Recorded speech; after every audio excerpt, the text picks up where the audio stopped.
aí galera, beleza? Estamos aqui em mais um vídeo comigo, professor Caio Tavares, tá? Onde hoje a gente vai atacar na aula de calorimetria. Vem comigo, vambora! Galera, olha só, a calorimetria, tá, vai ser um ramo da física que vai estudar o calor, tá? Que é a energia térmica, tá, em trânsito, tá? O calor quer dizer isso, energia térmica em trânsito. Aqui a gente passa para o próximo slide, tá? Onde eu já enunciei o que ele significa, né? O calor, que é energia térmica em trânsito, e ele é diferente, tá, da temperatura. Porque temperatura é o quê? É o grau de agitação molecular. Tá, turma? Então, olha aqui, vem comigo. Quando o calor, tá, ele está indo de um corpo para o outro, que ele vai sempre de um corpo de maior temperatura, tá, para um corpo de menor temperatura, quando ele está tendo nessa passagem, ele recebe esse nome, tá, de calor, tá bom? Vou colocar o microfonezinho aqui, que eu tô numa cafeteria, não sei se vai ficar legal o áudio para vocês.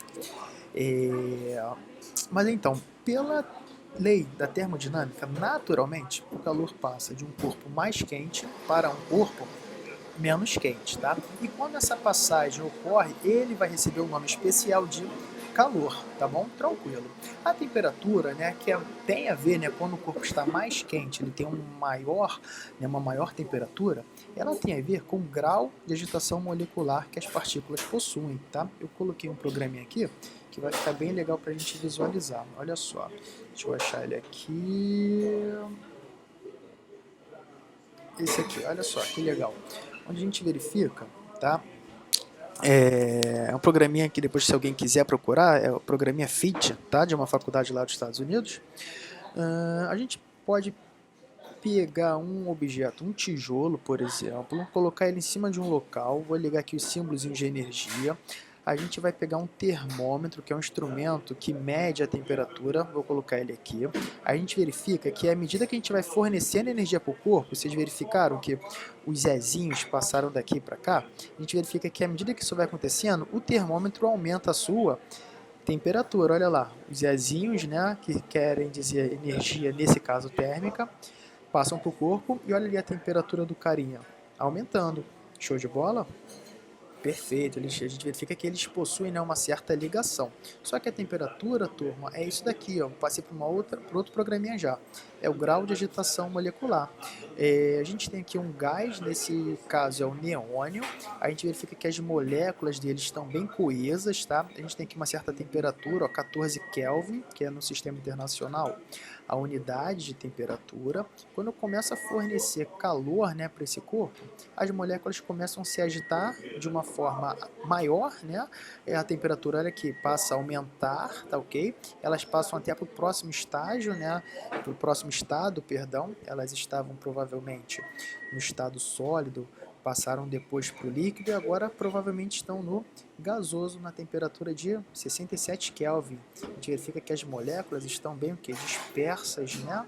Bem legal, onde a gente, né, vou reiniciar, estava nessa circunstância, né? As moléculas tinham uma pouca vibração e passaram depois de um certo tempo, à medida que foram ganhando calor, né? À medida que foram ganhando aquela energia térmica, elas passaram a ter, né, um maior grau de agitação ali, uma maior liberdade, né, onde a gente verifica, tá, a diferença de calor para temperatura. Isso é muito importante para a provinha de vocês, tá bom? A temperatura, como eu já mencionei, no sistema internacional é dado em Kelvin. Já calor, turma, vai ser dada, tá, em Joule, tá? Visto que calor é energia, né? Uma unidade muito usual é a caloria, tá? Que vai cair ali em muitos dos nossos exercícios, onde a gente verifica que uma caloria é aproximadamente ali 4 joules, tá? Perfeito. Dando continuidade, calor sensível e calor latente. Galerinha, calor sensível é aquele calor que está relacionado, tá, com a mudança de temperatura. Olha esse exemplozinho aqui. Quando a gente tem um recipiente que contém um líquido, nesse caso a água, a uma temperatura de 20 graus Celsius, tá? Eu vou começar a aquecer esse carinha, a gente percebe que a temperatura dele passou para 60 graus Celsius. Esse calor, né, que essa chama forneceu, esse calor aqui, ele vai receber um nome, que vai ser calor sensível. Show?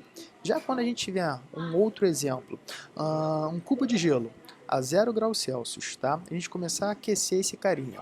E a gente verifica que o gelo começa a se derreter, tá? Mas a temperatura permanece em 0 graus Celsius, né? A gente verificou que o elemento que mudou de estado físico, ele era sólido, passou agora aqui para o estado líquido, perfeito, a água, né, derreteu. Esse calor que essa chama forneceu se chama calor latente. Show de bola? Aqui, entenderam a diferença? Tranquilo, né, até agora, né? Calor sensível é aquele que faz com que a substância varie a sua temperatura, enquanto o calor latente, ela muda de estado físico. Perfeito.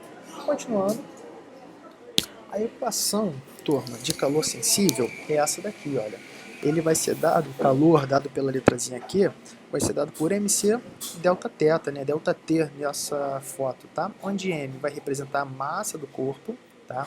Esse C, turma, quer dizer o calor específico, tá? Ele é específico, assim, ele quer dizer algo, assim, ele representa, tá? A quantidade de calor que a menor quantidade da substância deve receber para aumentar a sua temperatura em 1 grau Celsius, tá? Mais à frente a gente fala um pouquinho mais sobre ele. E a diferença até dele para a capacidade térmica, mas a gente vê isso mais à frente com calma e elegância. E o ΔT quer dizer variação de temperatura. Logo, representando o calor sensível, teremos MC, ΔT, massa, calor específico, variação de temperatura. Perfeito? Bacana. Próximo slide. Calor latente é aquele que faz com que a substância mude de estado físico. Se ela muda de estado físico, né, a sua temperatura não varia, não tem como ter em sua equação a variação de temperatura. Logo, esse calor vai ser dado apenas por mL, onde M vai representar a massa do corpo e o L vai ser chamado de calor latente, tá? Se o objeto, né, o corpo, estiver passando do estado físico, do estado sólido para o líquido, a gente vai estar na parte, né, chamada de fusão. Então vai ser calor latente de fusão. Já se o corpo estiver indo do estado líquido para o gasoso, teremos o calor latente de vaporização. Coloquei um quadrozinho aqui, né, um gráfico, onde a gente consegue visualizar a temperatura em função do calor recebido, tá, de um certo corpo. A gente verifica, olha, que ele estava inicialmente a uma temperatura T1, tá? Ele começou a receber calor, ele estava com calor zero, né? Ele passou a ganhar uma certa quantidade de calor, que ele chamou de Q1, né? A sua temperatura, vejam, variou até um valor tal, né? Assim, um valor qualquer. Depois de um certo ponto, ele continuou recebendo calor, mas a sua temperatura permaneceu o quê? Constante, ficou aqui em TR, tá? Logo, turma, a gente verifica que daqui para cá mudou a temperatura. Então esse calor é calor sensível. Daqui para cá não mudou de temperatura. Então esse calor recebido foi calor latente. A gente está na fase, né, na mudança de fase chamada de fusão. Continuando, ele continuou aqui recebendo calor, variando a sua temperatura, estava ali no estado líquido, esse calor é o calor sensível. Mais à frente, a temperatura constante, veja, estamos na mudança de fase chamada de ebulição, calor latente, e por aí em diante até continuar no estado de vapor, aumentando a sua temperatura, que é o Q5. Perfeito, galera? Bacana, né? Dúvidas até agora? Não, né? Molezinha. Um exercíciozinho sobre isso, olha, um corpo de massa 200 gramas é constituído por uma substância de calor específico 0,4 calorias para cada grau Celsius. Esse é o Czinho do cara. Determine, na letra A quantidade de calor que o corpo deve receber para que sua temperatura varie de 5 a 35. Galera, aqui, olha, a gente tem uma variação de temperatura de 30, né? Olha, a variação de temperatura, ΔT, é a temperatura final menos a inicial. Então a gente vai ter 35 menos 5, totalizando 30 graus. Perfeito. A massa dele ele dá 200 gramas. O calor específico 0,4, né? Logo, a quantidade de calor que ele vai precisar, dada pela expressão mc ΔT, vai ser a massa 200, calor específico 0,4, variação de temperatura 30. Turma, vejam que a gente pode continuar usando a massa, tá, na unidade de gramas, tá, ok? 200 gramas aqui, porque o calor específico que ele dá, vejam, é caloria para cada grau Celsius. Logo, a energia vai ser dada em calorias, a massa tem que ser dada em gramas e a temperatura em graus Celsius, tá? Esse Czinho aqui, ele vai ditar as unidades que a gente vai trabalhar, tá bom? Perfeito. Fazendo a matemática, a gente vai achar 2.400 calorias, né? 2.400 calorias como resposta, né, da alternativazinha A. A B ele pergunta qual a quantidade de calor que esse corpo deve ceder, né, para que a sua temperatura diminua em 15 graus. Então, turma, mesma expressão, mc delta θ, só que a variação de temperatura agora vai ser menos 15, né, porque se ele vai diminuir a temperatura final ela vai ser menor, né, então essa diferença da final com a inicial vai dar negativo, né, menos 15. Fazendo a matemática mc delta θ, a gente vai achar 200 vezes 0,4 vezes menos 15, menos 1.200 calorias. A gente verifica que toda vez que o corpo perder energia, tá, a gente vai ter como resultado aqui negativo para o calor. Tá? O sinal negativo quer dizer isso, quer dizer que o calor ele vai ser cedido. Tá? Continuando, a capacidade térmica do corpo. Isso eu queria falar na explicação. Capacidade térmica, turma, vai ser um resultado do calor pela variação de temperatura. Quando a gente pega o calor e divide pela variação de temperatura, a gente acha esse carinha chamado de capacidade térmica. Por esse enunciadozinho aqui, olha, se o carinha ele ganha na letra A 2.400 calorias, por uma variação de temperatura de 30 graus, substituindo esses valores nessa expressão, a gente já vai achar direto 80 calorias por grau Celsius, tá? Esse carinha aqui, ele pode ser achado de uma outra forma, tá? Que é pela multiplicação da massa vezes o calor específico, tá, turma? Que é exatamente a continuação dessa expressão, né? O calor é mc delta θ, que divide delta θ. O delta θ vai embora com delta θ, né? Fica apenas aqui mc, que é esse carinha aqui, show? Onde a massa é 200, calor específico 0,4. A gente vai achar o mesmo resultado de 80 calorias por grau Celsius. Perfeito, galera. Mais um exercíciozinho. A temperatura, olha, a temperatura de 100 gramas de um líquido, cujo calor específico é 0,5 calorias por cada grama grau Celsius, sobe de menos 10 a 30. Perfeito. Em quantos minutos será realizado esse aquecimento com uma fonte que fornece 50 calorias por minuto? Show de bola. Galerinha, olha só. A temperatura vai variar, né, inicialmente de menos 10 até 30. Então a gente vai ter aqui um delta θ de valor igual a 40, perfeito, né, que é a final menos a inicial. Então 30 menos de menos 10 dá 30 mais 10 e isso dá 40. Ele forneceu a massa, 100 gramas, o calor específico, 0,5 calorias para cada grama grau Celsius, né? Então a energia vai ser em caloria, massa, grama, calor temperatura em grau Celsius.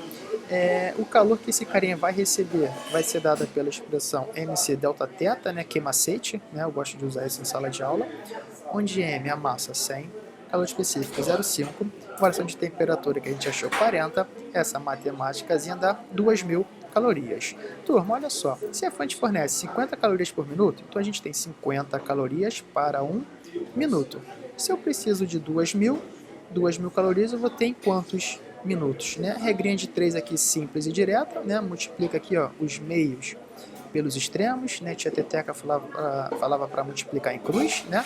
A gente vai achar que o x vai ser o quê? 2.000, né? 2.000 que divide 50, totalizando que os nossos 40 minutos, tá? Como tempo necessário, né? Para essa fonte aí fornecer esse aquecimento, né?